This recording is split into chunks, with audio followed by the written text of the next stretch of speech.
अस्सलाम वालेकुम जी। I hope you are doing good. This is advocate Usman Abid and you are watching the law session. Law gate का test आने वाला है, अभी तक वो एक्सटेंड तो उसकी डेट नहीं हुई, सो हम ये मान के चलते हैं कि 23 अक्टूबर को ही होगा। अब उसको लेकर के बहुत सारे मेरे से क्वेश्चन पूछे जा रहे हैं। एक तो कॉमन क्वेश्चन है कि जी हमें कौन सी गाइड यूज़ करनी चाहिए, आपके पास कोई CRPC PPC QSO के नोट्स हैं तो आप हमें वो दे दें। इवन आज भी एक ये कमेंट आया कि सर PPC CRPC के नोट्स वगैरह दे दें।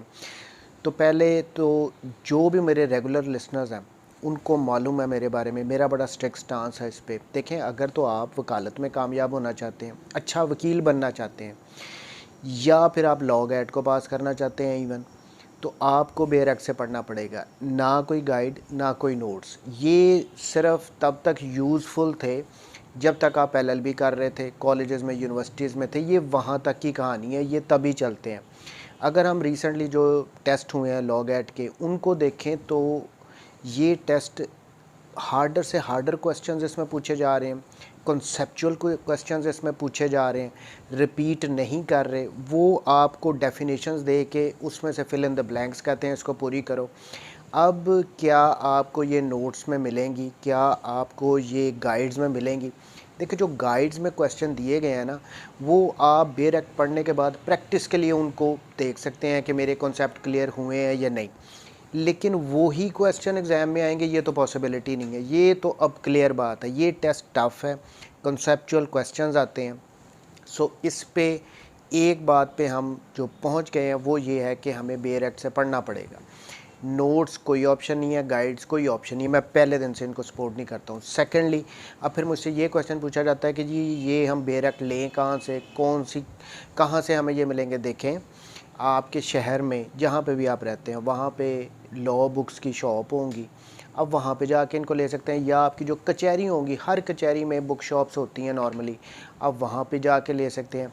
अगर आपने ये नहीं करना तो ऑनलाइन आप गूगल पे जिस भी बुक का आपको सब्जेक्ट का आपको बेरक चाहिए, CPC का फॉर इंस्टेंस चाहिए, आप गूगल में जाकर टाइप करें CPC 1908, नीचे इतने सारे लिंक्स निकल आएंगे, आप वहाँ से किसी पे से डाउनलोड उसको कर सकते हैं। इसी तरह CRPC, इसी तरह QSO। सो हर बुक का बेरक आपको ऑनलाइन भी मिल सकता है गूगल पे जाके टाइप करने से। सो बेरक आपको यहाँ से मिलेंगे। अब तीसरी बात कि हमें किस पैटर्न में, किस ऑर्डर में तैयारी करनी चाहिए। ये सिलेबस थोड़ा सा टफ़ है। अब इसमें सबसे पहले तो हमें कैनन्स ऑफ प्रोफेशनल कंडक्ट इसको करना चाहिए। इसके 10 मार्क्स हैं और इसका सिलेबस लेंथी नहीं है। आई थिंक 40-45 इसके रूल्स हैं सारे। अब उससे रिलेटेड एक वीडियो मैं बना के ऑलरेडी इसी चैनल पे द लॉ सेशन पे आपको मिल जाएगी। अगर आप मेरी द लॉ सेशन की प्ले लिस्ट में जाएंगे, उसमें लॉ गेट की मैंने एक प्ले लिस्ट बनाई हुई है, उसमें आपको ये वीडियो मिल जाएगी, आधे घंटे की आई थिंक वीडियो। और ये सबसे ईजी है। हो ही नहीं सकता कि आप ये कैनन्स ऑफ प्रोफेशनल कंडक्ट वाले पोर्शन को करें और आपके 10 में से 10 मार्क्स ना आए, ये पॉसिबिलिटी नहीं है। सेकेंडली, फिर उसके बाद आपको करना चाहिए कॉन्स्टिट्यूशन। अब कॉन्स्टिट्यूशन में मैं वो पोर्शन कह रहा हूँ जिसके 10 मार्क्स हैं, जो आर्टिकल्स दिए गए हैं, आप उनको तैयार करें। वो इतने लेंथी नहीं है और 10 में से 8-9 आपके वहाँ से इजीली आ सकते हैं। सो उसके बाद कैनन्स करने के बाद पोर्शन आपने कॉन्स्टिट्यूशन के आर्टिकल करने हैं। ये भी मेरी अलहदा कॉन्स्टिट्यूशन की प्लेलिस्ट भी बनी हुई है, प्लस उसके अलावा लॉ गेट की मेरी प्लेलिस्ट में भी मैंने ये आर्टिकल सारे डाले हुए हैं। सो आप ये वहाँ से देख सकते हैं।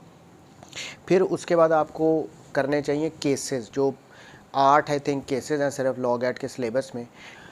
वो इजी से केस लॉज हैं। अब उन पे भी मेरी भी वीडियोस बनी है, आपको और भी यूट्यूब पे वीडियोस मिल जाएंगी, तो उनको कर सकते हैं। उनके 5 मार्क्स हैं और वो इजी से 8 उसमें केस लॉज हैं। सो ये हमारे बन गए 25 नंबर यहाँ तक। इसके बाद आपको करना चाहिए CPC।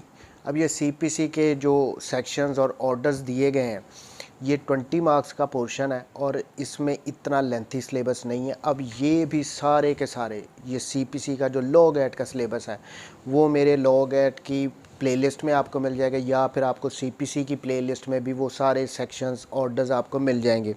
और ये मैंने जितने भी वीडियोस बनाई हैं ये सारी बेयर एक्ट से बनाई हैं। मैं आपको खाली मशवरा ही नहीं दे रहा हूँ कि आप बेयर एक्ट से पढ़ो, मैंने प्रैक्टिकली वो वीडियोस बना के दिए हैं कि भाई बेयर एक्ट से इस तरह पढ़ते हैं। सो ये सीपीसी आपको मिल जाएगी। फिर उसके बाद आ जाता है क्यूएसओ, ये भी 20 मार्क्स का है। अब क्यूएसओ के एक एक आर्टिकल पे सेपरेट वीडियो मैंने बना के अपने द लॉ सेशन चैनल पे डाली हुई है। आप प्लेलिस्ट में चले जाएं, क्यूएसओ वाली में एक एक आर्टिकल की आपको वीडियो मिल जाएगी। सो आप वो वहाँ से कर सकते हैं। ये 40 मार्क्स हैं। सो इस ऑर्डर में करना चाहिए, पहले कैनन्स करें, कॉन्स्टिट्यूशन के आर्टिकल्स, कॉन्स्टिट्यूशन के केसेस, फिर सीपीसी और क्यूएसओ। अब यहाँ तक 65 मार्क्स आपके बन गए हैं। 65 में से भी आई थिंक 45-50 लेना इजी है आपके लिए अगर आपने तैयारी की है और बेयर एक्ट से प्रॉपर तैयारी की है। उसके बाद फिर आपको पीपीसी 10 मार्क्स, और जो पीपीसी का सिलेबस है वो भी मेरी जो इसमें जितने भी इम्पोर्टेंट पीपीसी में बनते हैं, जिसमें कत्ल हो गया, हर्ट हो गया, डेफिनेशंस होगी, और फिर उसके बाद आ जाता है जनरल एक्सेप्शंस, इन सब पे मेरी वीडियोस मौजूद हैं। आपको जो पीपीसी की प्लेलिस्ट है उसमें मिल जाएंगी। फिर आ जाए सीआरपीसी, ये भी 10 मार्क्स का पोर्शन है। अच्छा, ये एक तो मैंने लेंथी वीडियोस बनाई हैं हर एक आर्टिकल, हर एक सेक्शन पे। उसके अलावा मेरी कुछ शॉर्ट वीडियोस भी हैं लॉग एड के हवाले से, जिसमें मैंने एमसीक्यूज़ भी बनाए हुए हैं। लेकिन मैं उन वीडियोस में भी कह रहा हूँ कि एमसीक्यूज़ पे नहीं जाना। मैंने सिर्फ ये आपको पूरा कॉन्सेप्ट देने के लिए, समझाने के लिए, उसकी एक्सप्लेनेशन टर्म्स की करने के लिए वो वीडियोस भी बनाई हैं। सो लेंथी वीडियोस भी हैं इसी चैनल द लॉ सेशन पे, और शॉर्ट वीडियोस भी हैं। सो ये आपको पीपीसी, सीआरपीसी 10-10 नंबर के ये करने चाहिए। उसके बाद फिर आ जाता है इंटरनेशनल लॉ। मेरी रिजर्वेशंस हैं इंटरनेशनल लॉ पे, इसका सिलेबस इतना लंबा दे दिया और मार्क्स सिर्फ 5 हैं। और सेकेंडली इसको होना भी नहीं चाहिए। क्यों? क्योंकि यहाँ से आपने लॉ गेट पास करके लाइसेंस लेके क्या इंटरनेशनल कोर्ट ऑफ जस्टिस में जाके प्रैक्टिस शुरू कर देनी है? इसकी क्या लॉजिक बनती है? मुझे तो आज तक नहीं समझ आई। सो इसको मैं एंड पे रख रहा हूँ। 5 मार्क्स हैं इसके, सिलेबस लंबा है, लेकिन इसकी भी सारी वीडियोस जो लॉग एट के सिलेबस की हैं वो मेरे चैनल पे प्लेलिस्ट में लॉग एट वाली में आपको ये मिल जाएगा, सारा सिलेबस इंटरनेशनल लॉ का भी। फिर लास्टली ज्यूरिस्प्रूडेंस आ जाता है, इसके 10 मार्क्स हैं। इसको मैं एंड पे रख रहा हूँ कि भाई अगर टाइम मिले तो उन बुक्स को पढ़ लेना, अदरवाइज़ कोई ज़रूरी नहीं है। ये 10 मार्क्स का पोर्शन है ज्यूरिस्प्रूडेंस का। इंग्लिश ज्यूरिस्प्रूडेंस है, सालमन की पूरी बुक पढ़ो। फिर उसके बाद इस्लामिक ज्यूरिस्प्रूडेंस, वो न्याजी साहब की पूरी बुक पढ़ो। सो ये अननेसेसरी है, इसकी जगह कोई प्रैक्टिकल वर्क का कोर्स डाल देते। लेकिन इन्होंने ये इंटरनेशनल लॉ का और ये ज्यूरिस्प्रूडेंस का जो सेक्शन है, मेरा इससे इख्तलाफ है। ज्यूरिस्प्रूडेंस के लिए मैं अपने जो मेरे से पढ़ने भी आते हैं स्टूडेंट्स, मैं उनको भी यही कहता हूँ कि भाई इस पे चाहे आप जाकर तुक्का मार देना, बाकी 90 मार्क्स की तैयारी करो, आप लोग पास हो जाओगे। तैयारी आपने बेयर एक्ट से करनी है, इसमें कोई शॉर्टकट्स नहीं है। क्योंकि अब जिस तरह का एग्ज़ाम वो लेते हैं, जिस किस्म के क्वेश्चंस बनाते हैं, अगर तो आपने प्रॉपरली बेयर एक्ट से पढ़ा होगा तो आप पास इजीली कर जाओगे। अदरवाइज़ फिर मुश्किलें ही मुश्किलें हैं। ये एलएलबी का पेपर नहीं है, ये लॉग एड के पेपर को अब पास करना मुश्किल है। सो ये थी कुछ इस ऑर्डर में आपको पढ़ना चाहिए। इंशाल्लाह ताला पास होंगे और बेयर एक्ट से पढ़ना चाहिए। आई होप अब आपको कुछ ना कुछ आसानी हो जाएगी। बाकी मेरे चैनल पे हर चीज़ फ्री ऑफ कॉस्ट है, आप इसको देखें और मुझे दुआओं में याद रखिएगा। थैंक यू वेरी मच जी। Take care. अल्लाह हाफ़िज़।